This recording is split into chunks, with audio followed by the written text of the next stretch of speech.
Кечээ 30 сентябрда Серик ТВ телеканалынын YouTube'дагы баракчасына боом капчык айында сөөгү табылган 17 жаштагы Айсулуунун агасымын деген Сыймык Нарымбек уулу аттуу жарандын видео материалы жарык көргөн. Нарымбек уулу өз сөзүндө маркумдун бир тууган эмес, алысыраак агасы болорун айткан.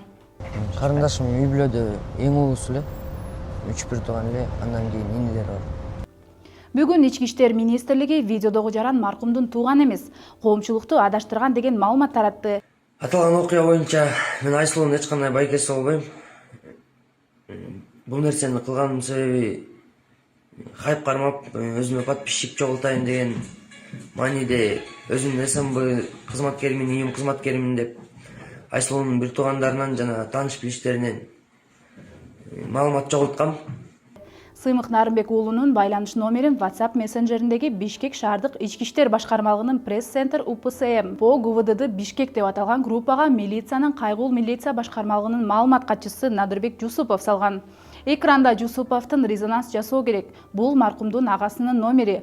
Маалымат керек болсо байланыш кыла деп жазган. Биздин редакция дал ушул ишенимдүү булактын берген маалыматынын негизинде Нарымбек уулуна байланышып маектешкен. Сыймык Нарымбек уулунун интервьюсу Серик ТВдан тышкары BBC кыргыз кызматы жана Супер KG порталы жарыяланган. Учурда маркумдун агасымын деген Сыймык Нарымбек уулу Айсулуунун үй бүлөсүнө кандайча тиешеси бар такталууда. Алдыда кененирээк маалымат беребиз.